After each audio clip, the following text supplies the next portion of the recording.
ඔන්න ඉතින් ෆ්‍රෙෂ් මාළු ටිකක් ගන්න ඕන හින්දා අද උදේම ආව මාදලක් අදිනවා බලන්න. ඔයාලා දැකලා තියෙනවා ඇති සමහර කට්ටිය මාදල් අදිනවා. සමහර කට්ටිය නම් මාදල් අදිනවා දැකලා නැතුව ඇති.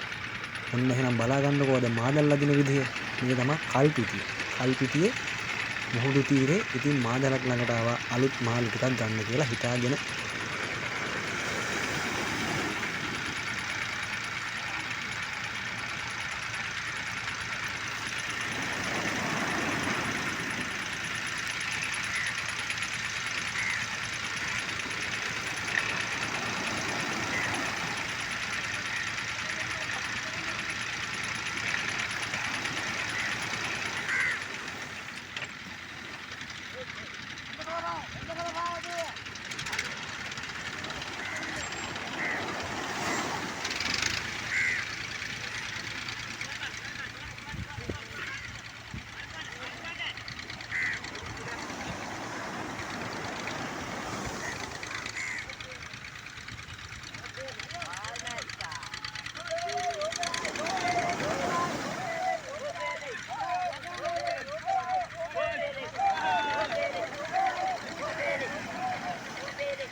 කොන්න ඉතින් දැල ගොඩට ආවා.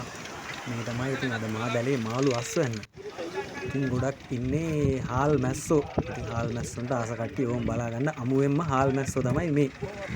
ඉතින් අද මාදලේ අස්වැන්න හාල් මැස්සෝ ඒත් එක්කම පරා පැටව කුඹලාව වගේත් මාළු ඉන්නවා. ඉතින් මෙන්න මෙහෙම තමයි මාදල ඇදලා එයාලා මාළු ටික එකතු කරන්නේ මෙහෙම කූඩවලට. ඉතින් ඔක්කොම කලවමට තමයි දැන් මෙතන ඉන්නේ. මේ තමයි ඉතින් මාදල උඩට ඇවිල්ලා ඒකත් මේ තියෙන මාළු ටික එකතු කරනවා ඕන් දැන් කූඩවලට.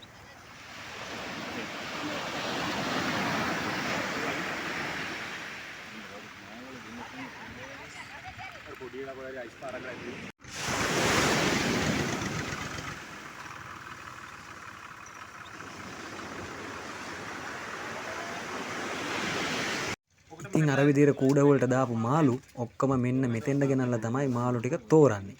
එහෙනම් ඉතින් ඔන්න අද ඔයාලා දකින්න ඇති මාදලක් ඇදලා මාළු තෝරනවා. ආයෙත් මේ වගේ වීඩියෝ එකකින් සෙට්ටමු.